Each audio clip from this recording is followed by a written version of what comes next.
Hey guys, this is Mike, and you're listening to Feeling Twisty. I'm really glad you're here. Back when I was healed in the weeks following that, there's a woman I know that every time she would see me, she would call out to me, "There's my miracle," and come over and give me a big hug. And she always just called me her miracle. Hey, miracle. And I tried to tell her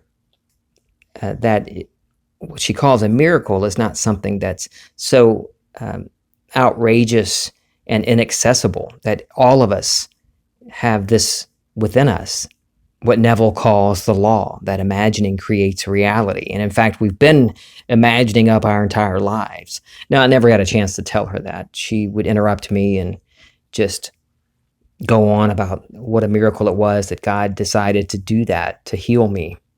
And that's the way I was raised, that this is outside God and it takes his divine, magical hand to come down from somewhere out there and alter the course of my life when he wanted to, when he decided I deserved it, or give me a pluck with his finger when I deserved punishment. Now, back then, I was just getting into the law, had not gotten into the promise at all. In fact, I avoided it at first. It was like, let me just fix things. Let me just get this whole imagination thing down so I can fix my life. But from what I have read and learned from Neville is that when you really start to experience what he calls the promise, and you really get who you really are, without any doubt, you experience things. Now, Neville, he went by the Bible and looked at events in the Bible and said that, for him, these are the signs that came to him that indicated this promise, this awakening. Or I don't like to call it awakening so much, because it seems like there are so many different interpretations of what awakening means to someone. I like to call it remembering remembering who I am. And he had very specific things that he went by that were mentioned in the Bible. But the goal, though, the main point of this promise, in my experience, is to come to the point where there is no more doubt. There is no longer any thing in the back of your mind wondering, is this really true? Things can still screw up. I'm not really in control of everything. I know I can fix some things, but maybe not everything. I'm talking about when you really get to the point of knowing who you are. Then all of these other things that you want to experience, you understand now that, of course, I can experience these things. But what's interesting is the stress, this urgency to get these things tends to fall off. This urgency to gotta have more money, or gotta have this and gotta have that. It's not as important, at least not as urgent, because that, and I mean really know, that you are the operant power, that you are this being called God in the Bible, or I am. That it's really up to you, that you are all that is. And everything you experience is coming from you. You give life, and you take the life out of states. You give life to everything. You create the light. In fact, you are the light. And you can never not be the light. The only thing, in my experience, you can be is not remember you are the light of the world, giving light and life to everything. And then you get to a point to remembering. It's like coming out of amnesia, this completely wonderful, beautiful feeling, this knowingness, this feeling of oneness. And you realize and remember who you really are. And so all the things that used to seem so important and so urgent, that urgency is gone. Not always. I mean, as long as you're here, in this human experience, in this garment, there are going to be things that come up, because even Neville talked about how he could fall into a state at any time, and he had to monitor his inner talk. He had to constantly be aware of what was going on within him. He mentioned in one lecture how, he might get a letter from someone really just bawling him out for something he said, not agreeing with them. And so he had to be careful of what he was giving life to in his imagination. So as long as you're here, you can certainly fall into any state.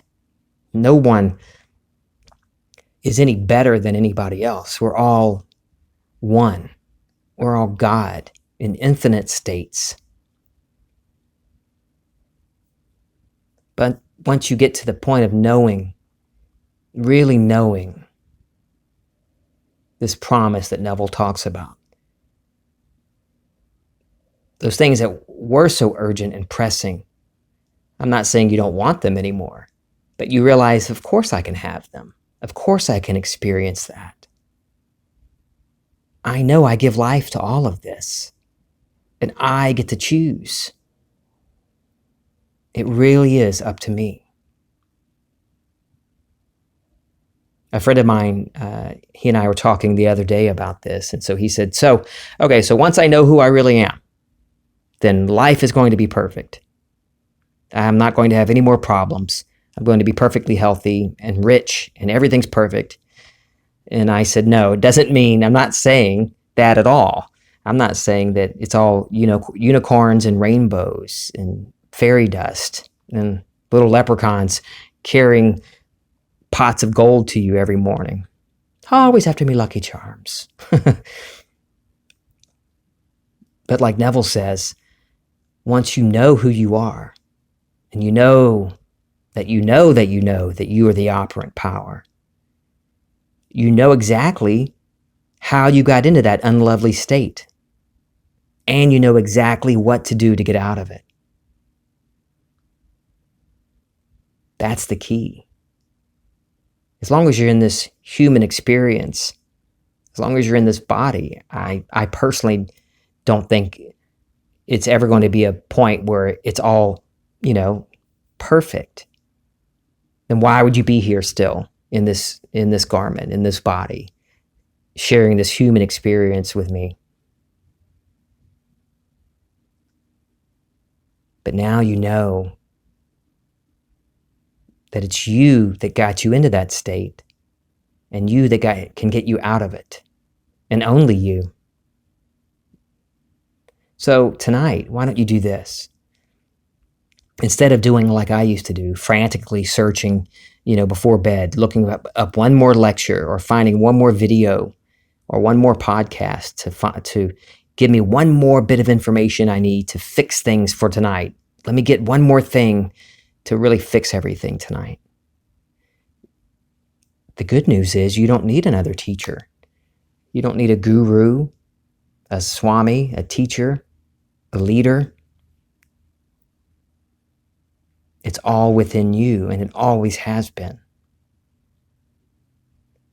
For me, when I was frantically searching for one more bit of information, one more thing to put me over the top, I was still looking and giving life to this whole need for dependence on secondary cause, things outside of me, seemingly outside of me. I want you to trust yourself. Trust yourself. Capital S, self, that inner self, your true self. And just do what Neville suggested. It's so simple. Fall asleep tonight in that feeling of whatever your wish is fulfilled. But why not go past that? Go past just fixing a particular problem. Go ahead and fall asleep under the assumption, or in the assumption, that you remember who you are. Oh, I remember. However you want to, phrase it in your own mind. One night, I just looked in the mirror after I brushed my teeth before I went to bed, and I just looked myself right in the face and said, tonight we're taking the blinders off. Just decide that it's time to remember who you really are and drop your dependence on anyone outside of you. Go to sleep in that feeling, that wonderful knowing that you can hear that voice within you, that you remember. I think that's the most beautiful experience.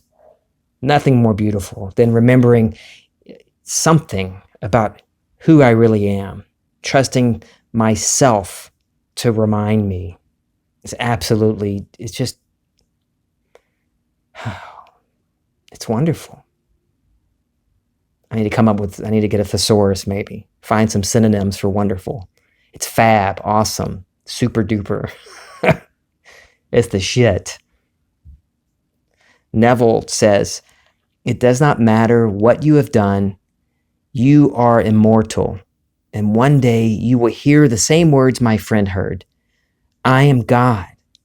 I am self-contained. I am self-sufficient." Right now, that same voice is screaming in the depth of your soul. It hasn't stopped since the beginning of time, but the wall is too thick for you to hear it. But when the wall becomes very thin, you will hear it, and then you'll know. So just relax today. Enjoy the day. Enjoy now. Drop everything from all these things you're holding on to that you call your past, and stop worrying about worst case scenarios for your future, and just enjoy this moment right now, and fall asleep tonight in that assumption that you hear that voice. I hear you. I remember. I love you guys. This is Feeling Twisty.